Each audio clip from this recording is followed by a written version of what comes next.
వస్తూ ఉన్నాయి సార్. అంటే ఎక్కడి నుంచి వస్తున్నాయి ఏంటో అన్నోన్ నెంబర్స్ అయితే నుంచి వస్తూ ఉన్నాయి. నేను ఆల్రెడీ ఆమె నర్వస్. నేను లీగల్గా నేను ప్రొటెక్ట్ చేసుకోవాలి. నాకు ఇద్దరు ఆడపిల్లలు ఉన్నారు. ఒకవేళ బాబు నా బాబు కాకపోయినప్పటికీ కూడా అది కూడా పసిపున దేవుడితో దైవస్వరూపం కాబట్టి ఆ ముగ్గురు పిల్లలకి నాకు ఈవెన్ శాంతికి కూడా తనకు కూడా ప్రొటెక్షన్ కావాలి. అమ్మాయి కూడా ఒక స్త్రీ కాబట్టి ఈ దృష్ట్యా నన్ను నేను కాపాడుకునికి పిల్లలు కాపాడుకునికి మీడియా ముందుకు వచ్చాను. Home minister madam Anitha madam కూడా కలిశాను. మేడం 15 నిమిషాలు 15-20 మినిట్స్ పర్సనల్గా మాట్లాడారు. మదన్ 4 రోజుల నుంచి వస్తున్నటువంటి విషయం అంతా మాకు తెలుసు. మేమంతా వింటున్నాము, క్షుణ్ణంగా అబ్జర్వ్ చేస్తూ ఉన్నాము, మెటికులస్గా ఎవరి స్టెప్ అబ్జర్వ్ చేస్తూ ఉన్నాము. మ్యాటర్ కొద్దిగా సెన్సిటివ్గా ఉంది.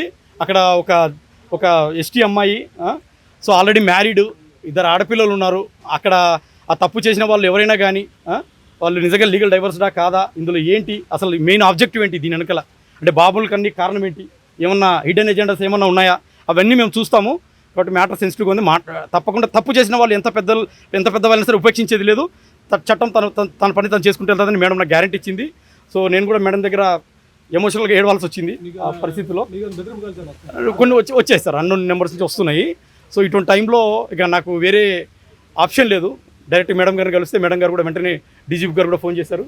So we have to protect this boy and children, వీళ్ళని మనం కాపాడుకోవాలి అనేసి మేడం కూడా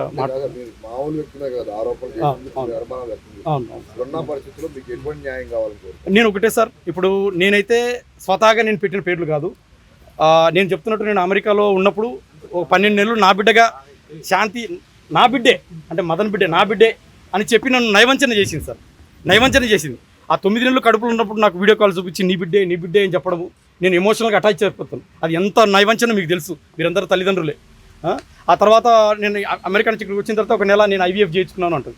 మరి ఐవీఎఫ్ అయితే డాక్యుమెంట్స్ చూపించమ్మా, నాకు ఎవిడెన్స్ చూపించు తల్లి, అన్నోన్ డోనర్ అయితే నేను ఆలోచిస్తాను అంటే ఐవీఎఫ్ లేదు, ఏం లేదు, నేను I have a physical relation అంటుంది.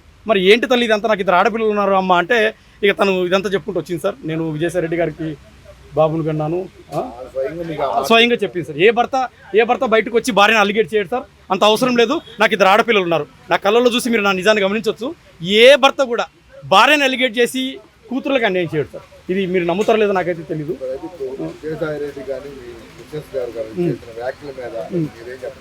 ఒకటే సార్, ఇప్పుడు ఎవరి స్టాండ్ వాళ్ళకు ఉంది.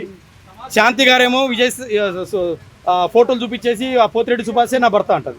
ఆయననేమో అజ్ఞాతంలో ఉన్నారు. ఆయన అజ్ఞాతంలో ఉన్న 4 రోజుల నుంచి బయటకు రావట్లేదు. ఆయనకు ఆల్రెడీ మ్యారేజ్ అయింది, 9th క్లాస్ కూతురు ఉంది, వాళ్ళు హైదరాబాద్లో ఉంటారు. నేను మీకు ఒక వైరల్ పంపించాను, సుభాష్ రెడ్డితో నేను మాట్లాడాను. ఆ మాట్లాడిన దాంట్లో అసలు I'm ready for DNA test, ఆ బాబుకి నాకు ఏ సంబంధం లేదు అని ఆయన అంటాడు. ఇప్పుడు అసలు ఆ బిడ్డకి తండ్రి ఎవరు నాకు అర్థం కావట్లేదు సార్. శాంతి నాకు స్వతహాగా చెప్పింది ఏంటంటే విజయసాయి రెడ్డి గారు అని చెప్తాను. సో ఇప్పుడు విజయసాయి రెడ్డి గారా, పోతిరెడ్డి సుభాష్ రెడ్డి గారా, లేకపోతే నేనా? సో నేను ఒకటే సార్, మీడియా ద్వారా ప్రజల్ని, కోర్టుని, అందరినీ రేపు కోర్టు కూడా వేసాను, అది tomorrow we're going to proceed.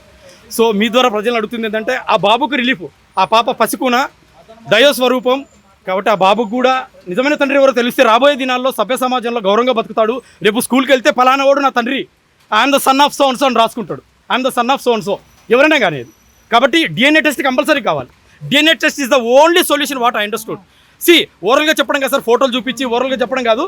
DNA test is the only solution to find the perfect answer, అంటే long term solution, ever time solution. ఇప్పుడు ఇది చెప్పేసి రేపొద్దున DNA టెస్ట్ చేయకుండా ఇప్పుడు ఇతనే సుభాష్ గారి తండ్రి అని, రేపొద్దున సుభాష్ గారు నేను తండ్రి కాదని అనుకోండి, ఆ బాబు మళ్ళీ నా దగ్గరకు వస్తాడు, నేనే తండ్రి అని. ఇవన్నీ ఎందుకు సార్?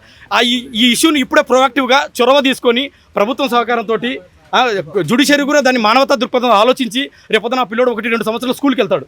స్కూల్కి వెళ్ళే లోపుగా అతనికి నిజమైన తండ్రి ఎవరో క్లినికల్గా ఆ పెటర్నిటీ టెస్ట్ ఏదో చేసి ఓ మెడికల్ సర్టిఫికేట్ తీసుకుంటే ఆ పిల్లోడు గౌరవంగా బతుకుతాడు సార్. సార్ ఆమె ఏదైతే చెప్తుందో నా పిల్లల ముందు, నా 2 ఆడపిల్లల మీద ప్రమాణం చేసి చెప్తున్నాను, నేను నమ్మే దైవం మీద ప్రమాణం చేసి చెప్తున్నాను, మేము విడిపోలేదు.